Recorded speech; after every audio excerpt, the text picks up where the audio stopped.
আসসালামু আলাইকুম। হযরত আইয়ুব আলাইহিস সালাম এবং শয়তানের একটি চমৎকার ঘটনা নিয়ে হাজির হলাম আপনাদের সামনে। সকলকে পুরো ঘটনাটি শোনার জন্য অনুরোধ রইল। একদিন শয়তান হযরত আইয়ুব আলাইহিস সালামের সন্তানদের খাওয়া দাওয়ার সময় প্রচণ্ড ঝড় তুফান চালালো। ঝড়ে ঘরের সব কুঠি উপড়ে গেল এবং সম্পূর্ণ ঘরটাকে হযরত আইয়ুব আলাইহিস সালামের সন্তানের উপর ফেলে দিলেন।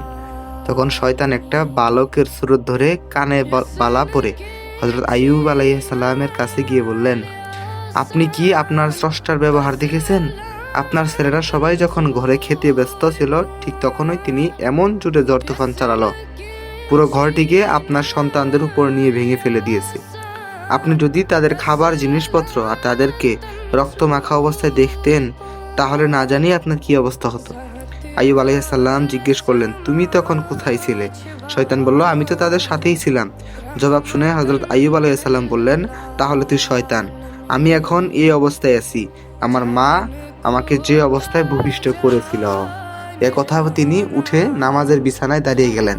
শয়তান তখন নিজের ব্যর্থতা আর হযরত আইয়ুব আলাইহিস সালামের সবর দেখে এমনভাবে কেঁদেছিল যে তার সে কান্না আসমান জমিনের সবাই শুনেছিল। তারপর শয়তান আসমানে গিয়ে আল্লাহ তাআলাকে বলল, হে প্রভু, হযরত আইয়ুব তো আমার হাত থেকে নিরাপদ বেরিয়ে গেল। এবার আপনি আমাকে তার শরীরের আঘাত করার সুযোগ দিন, কারণ সুযোগ দেওয়া ছাড়া তো আমি তার উপর চড়াও হওয়ার ক্ষমতা রাখি না। আল্লাহ বললেন, ঠিক আছে, যা, আমি তোকে তোর শরীরে আঘাত করার সুযোগ দিলাম।